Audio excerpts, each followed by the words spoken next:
Quiambu era uma cidade com uma história muito ruim. Na verdade, a pior história de nosso país. Em números de assassinatos, estupros e violência, ela era bastante conhecida. A cidade não estava crescendo. As igrejas também não cresciam. Por causa da má reputação da cidade, ninguém queria se mudar para lá.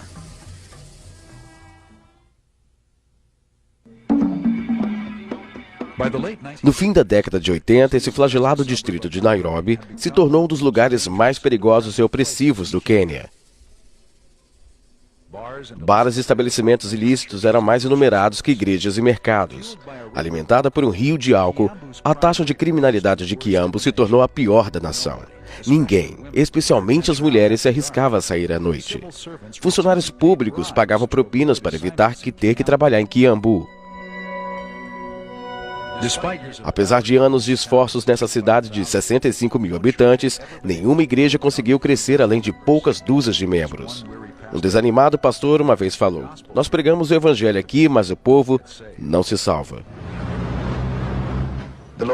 O Senhor falou comigo e com minha esposa em 1988 e nos enviou para Quiambu para plantar uma igreja. Os ministros itinerantes Thomas e Margaret Muff não ficaram exatamente animados quando Deus lhes chamou para a cidade de Quiambu. Eles sabiam que plantar uma igreja neste famoso cemitério de pastores não seria fácil. Na verdade, seus colegas em Nairobi achou a ideia maluca e não hesitavam em dizê-lo. Mas o casal percebeu que, para ter sucesso, eles deveriam identificar e confrontar a fonte da opressão espiritual em Quiambu.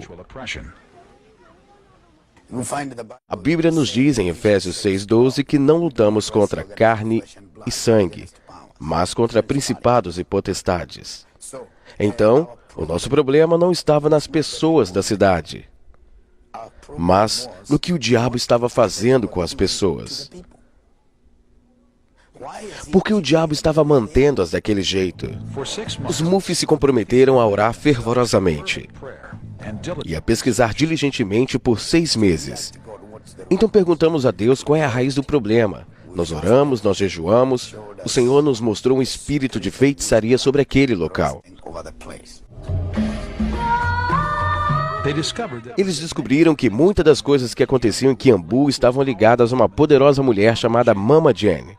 Apesar dela fingir ser cristã e até mesmo chamar sua clínica de adivinhação de Clínica Emanuel, ela estava envolvida com feitiçaria pura. A clientela de Jane incluía os maiores empresários e políticos da cidade, que a procuravam para ter a sua sorte lançada. Percebendo que Quiambu estava sob as garras poderosas, os Muffs começaram a buscar mais a Deus. Ao fim dos 6 meses, em nossos espíritos, estava a confiança de que o poder espiritual sobre a cidade tinha sido quebrado.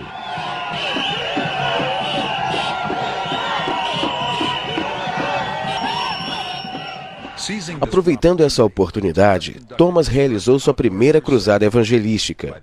No fim da primeira semana, mais de 200 pessoas tinham entregado seus corações a Cristo.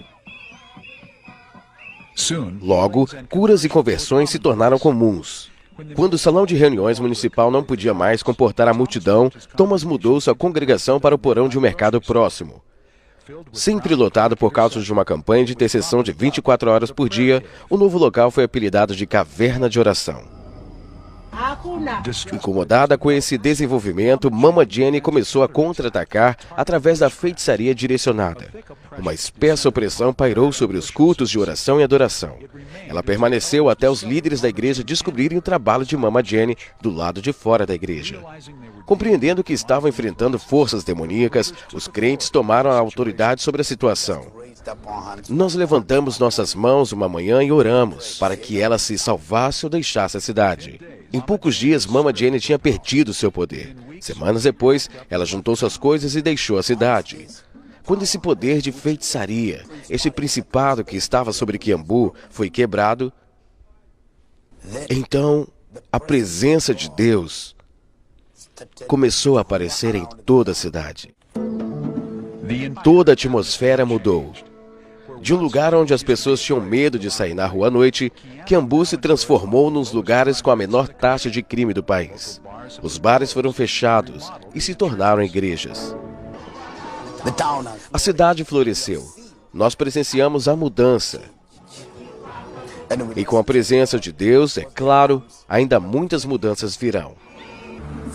Benignidade, prosperidade. Isto é o que vemos hoje. Agora que Kiambu tem uma boa reputação, pessoas de Nairobi estão se mudando para lá. A população já cresceu 30%.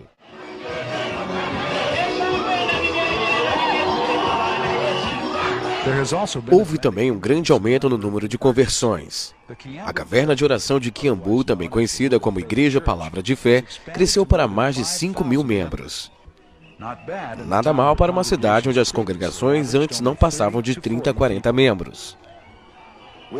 Temos visto Deus fazer grandes coisas nessa cidade. Vemos vidas serem transformadas, criminosos se entregando a Jesus, prostitutas, ladrões, todo tipo de pessoas se entregando a Jesus. Como Thomas deixa bem claro, a receita para o sucesso duradouro deve incluir oração. Oração é comunicação com Deus. Simples assim. É conversar com Deus que tem o poder para mudar situações. Agora temos tanta oração neste lugar que ela nos ajuda a manter o que conquistamos e também a avançar.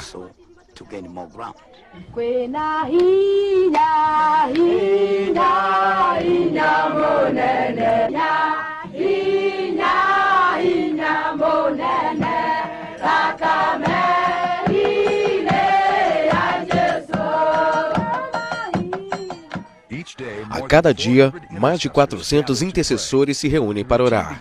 A rotina começa às 6 da manhã. Eles a chamam de glória matinal.